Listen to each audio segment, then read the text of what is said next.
You could, by an argument from design, prove answered prayers, or prove that someone born of a virgin was therefore the son of a god, or could prove that resurrections occur, and that by people being tortured to death thousands of years ago, we are now redeemed, that we are vicariously forgiven our own offenses by human sacrifice. How does deism help you to that? It doesn't. Everyone in this room is an atheist. Everyone can name a God in which they do not believe. Let them advance the case that the one in which they believe is the superior one.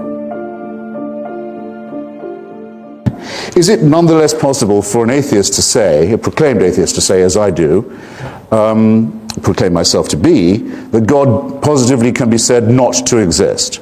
No. It's a very common misunderstanding about my fraternity sorority. I'll just take a moment to clear it up. The atheist says no persuasive argument for the existence of God has ever been advanced or adduced without convincing rebuttal. That no argument in favor stands or has been found to stand the test of argument and evidence. We cannot say that we know that there could be no such entity. Among other things, we are too reverent of the extraordinary time of discovery, innovation, pushing back of the frontiers of knowledge and understanding that's taken place just in our own time to make any such remark. But by saying this, we say, I think, quite a lot. There is no valid or coherent or consistent argument that would not work, if it comes to that, for the existence of any God. Now, I notice it was by a slight work of illusion, a bit of tap dancing there, that Dr. Turek went from being a deist to a theist, and then from being a theist to a Christian. Now, I know he does not believe in the existence of the sun god Ra. I'm practically certain he doesn't believe in the existence of Zeus. If you'll pick up a copy of my Portable Atheist, a selection of the finest writings by non-believers, down the years, and just turn to the 3 pages where Mencken, H.L. Mencken, lists the easiest to name 3,000 gods that used to be worshipped and that no longer are held to exist by anybody, you'll spare me the trouble of reading them out. No, he thinks he doesn't just know, Dr. Turek, that there is a God, he knows which one is the right one. From a potentially infinite list, actually from a list that's as long as the number of people there are or have ever been in the human species, because if you ever argue with a theist or a deist, as I do every day, you'll find they all believe in a God of their very own. Indeed, they often say a personal God. Indeed, they often say a personal savior. So out of what are we reifying a concept that applies to all of us? Out of nothing but wish thinking and nonsense and fear and ignorance, and above all, and I'm not quitting on this point, servility. Everyone in this room is an atheist. Everyone can name a God in which they do not believe. Let them advance the case that the one in which they believe is the superior one. Hitchens is pointing out something that holds up historically and philosophically.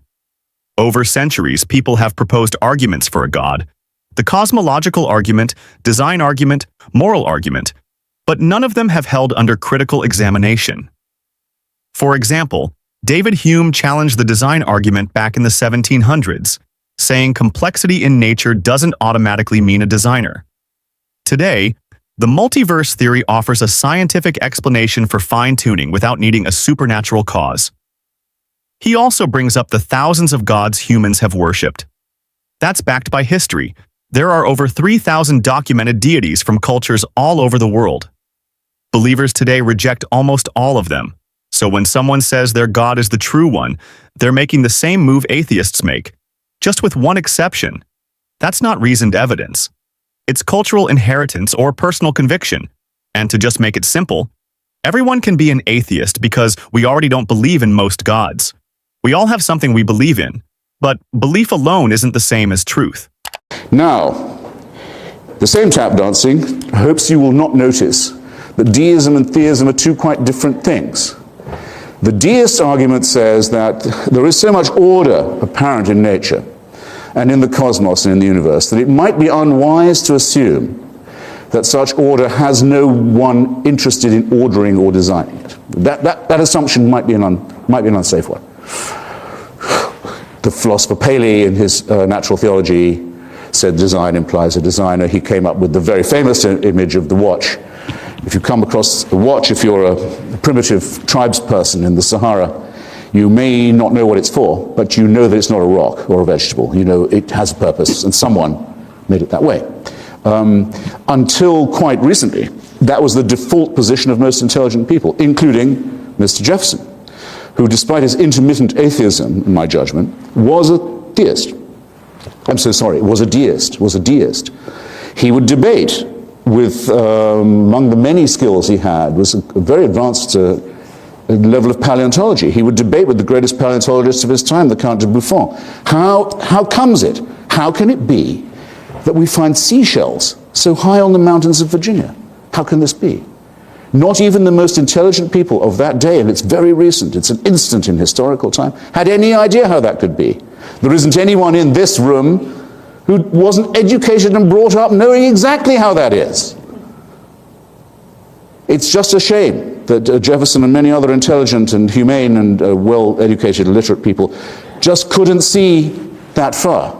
He wasn't to know, though Darwin was born in his day, on the same day, actually in 1809 as Abraham Lincoln, the very same day, the two great emancipators, Darwin being, in my judgment, the greater of the two.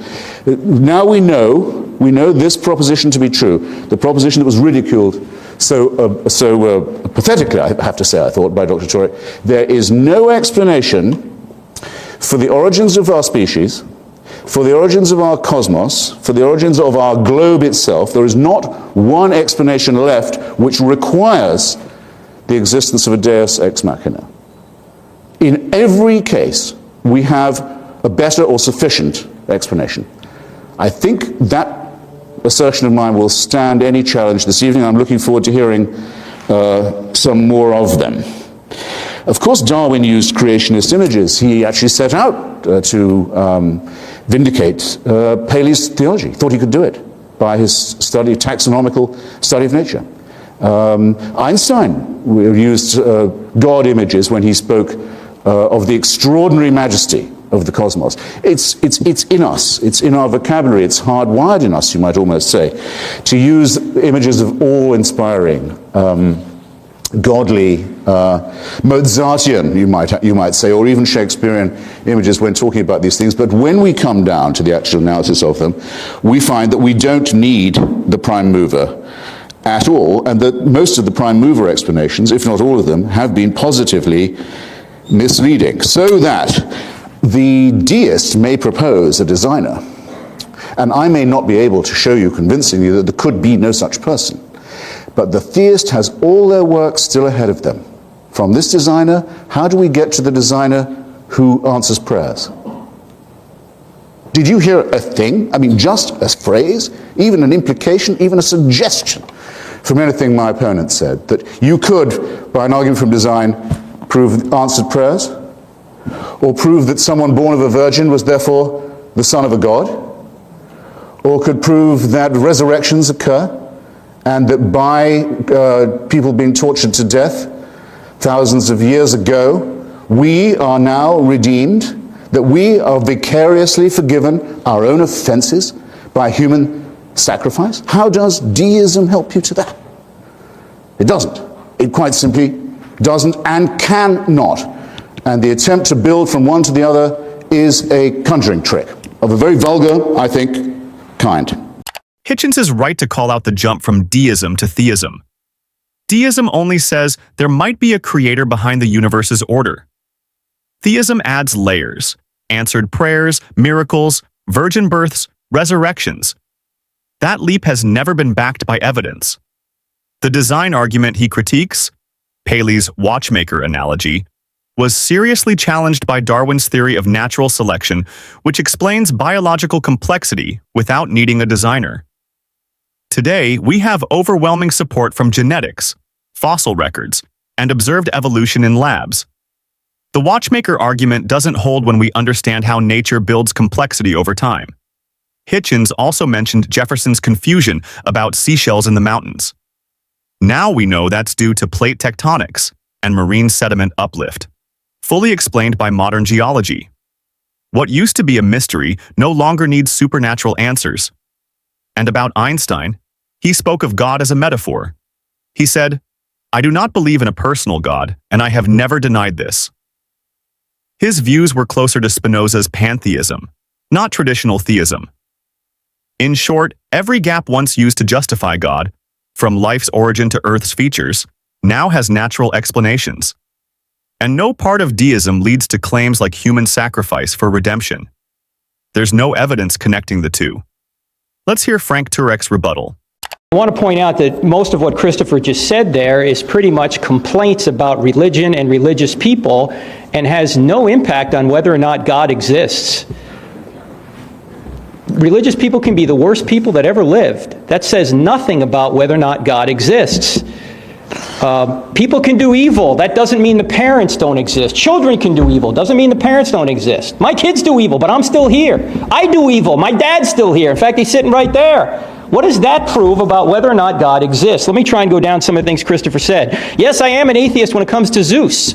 But Zeus is not spaceless, timeless, immaterial, powerful, moral, personal, intelligent creator that I hopefully, at least I thought I gave evidence for. And maybe Christopher will come back to my statements on that later. I don't believe in Zeus because I don't think there's any evidence for Zeus, but I think there's evidence for the theistic God. Deism, I didn't make the direct shift to theism. I probably should have been more explicit. I think it's obvious there's a theistic God because life came several billion years after the creation. That is not a deistic concept, that is a theistic concept. I didn't say anything about Christianity. Even though I am a Christian, I don't have time to defend Christianity here. I'd love to debate Christopher on the issue of Christianity in the future, and I'll publicly offer that right now. If he wants to debate whether or not the New Testament documents are reliable and tell us really what happened about what Jesus came and said and did, I'd be happy to do it. But when I mentioned before, I have a couple arguments on the bench. I've got almost a full baseball team of arguments here. I've got a couple arguments on the bench. It's the resurrection is one of them, and I don't have time to get to that here. So I'm not backing up the Christian God here. I'm backing up a theistic God, even though personally I do believe in a Christian God. He claimed Darwin was the great emancipator, and that he went on to talk about atrocities, and I think he again missed my point. As I said before, I'm not saying atheists can't be moral. Christopher, what he says in his book again, much of it is true. Religious people have done awful things. In fact, Christianity predicts we'll be hypocrites. That's what the church is. It's full of hypocrites. Whenever somebody says, I don't want to go to church, there's too many hypocrites down there, I always say, come on down, pal, we got room for one more. That's what the church is. We're all fallen, we're all sinners, that's why we need a Savior, because we can't do it. And Christopher said, well, how can you command somebody to be well when they have no capacity to be well? Well, we were well in the beginning, and I'm going into Christian theology here, I understand. I'll just try and answer the point. We were well in the beginning, but then we messed up, and so God, the great physician, came back to save us. That's Christian theology. As again, I don't have time to support it. I'm just pointing out that is the theology. Now, Christopher talked about atrocities, but again, on the atheistic worldview, here's the main point. How do you define what an atrocity is? Who defines it? Who has the authority to define what an atrocity is? The carbon atom? The benzene molecule?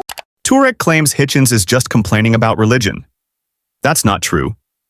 Hitchens is pointing out that religious claims like prayer, miracles, virgin births have no evidence.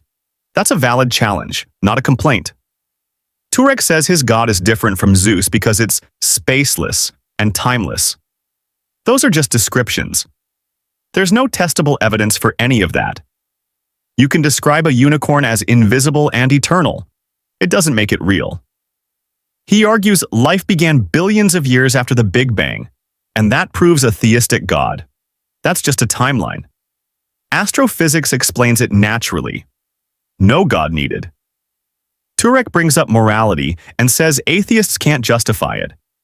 That's false. Morality is rooted in evolution and social behavior. We see it in animals, cooperation, empathy, fairness. These traits evolved because they help groups survive. He asks where reason, math, and consciousness come from. Neuroscience studies consciousness. Math is a tool we invented to describe the world. These aren't mysteries that require a God.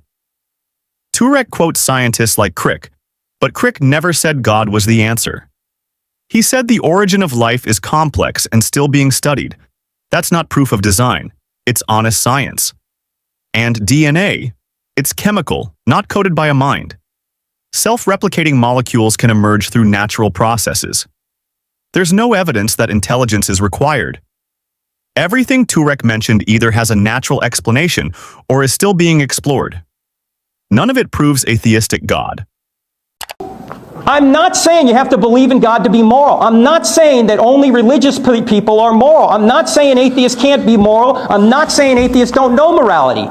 I'm saying there's no way to justify what is right and what is wrong unless there's some authority that provides it. What is the authority? In a materialistic worldview, there is no authority. The carbon atom has no moral authority over you. And it seems that Christopher goes on and on about how he does not want to be under some kind of divine totalitarianism. That is a moral rejection of God.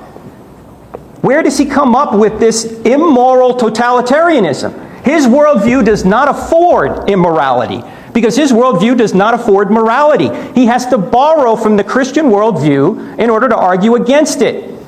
In fact, he has to sit in God's lap to slap his face. Where does he get morality from? Where does he get reason from? Where does he get mathematics from? Where does he get consciousness from? Where does the universe... He said there are explanations for where the universe came from. Atheistic, I'd love to hear them. I haven't heard one yet. How does something come from nothing with extreme fine-tuning? What is the explanation for that? He said there are arguments for the beginning of life that are naturalistic, not according to the people who are studying the matter. How about Francis Crick? If I can find his quote here. Francis Crick said, "Every time I write a paper on the origin of life, I swear I'll never write another one because there's too much speculation running after too few facts." Mark Kirshner of Harvard and John C. Gerhardt of Berkeley said, "Everything about evolution before the bacteria-like life forms is sheer conjecture." Biochemist Klaus Doss admits that after more than 30 years of research into the origin of life has led to, quote, "a better perception of the immensity of the problem of the origin of life on Earth rather than its solution. At present, all discussions on the principal theories and experiments in the field either end in stalemate or in a confession of ignorance." Now, I'm not saying that this is a default position, that it must be God. I'm not saying that I just lack a natural explanation for the origin of life. I'm saying that specified complexity, information, the DNA structure that we all have is evidence for an intelligent being. Because information only comes from minds. The laws of ink and paper did not create, God is not great. There was a mind behind it that brought it into existence. And there's a mind behind DNA. What is the atheistic explanation for DNA? What is the atheistic explanation for information? What is the atheistic explanation for all of these 9 things I mentioned? How much time do I have? I have none. Survey said, sit down. Yes, sir. Thank you.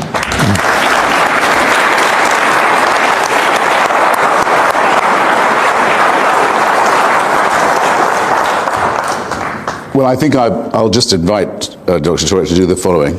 Make available to us on a sheet of paper, which I'm sure he has, the thesaurus of quotations that he's found from this and that scientist and physicist and natural scientist and so forth. And you will find, when you read them, when you look at them, I was writing them down as you went through them, all of these are statements of uncertainty.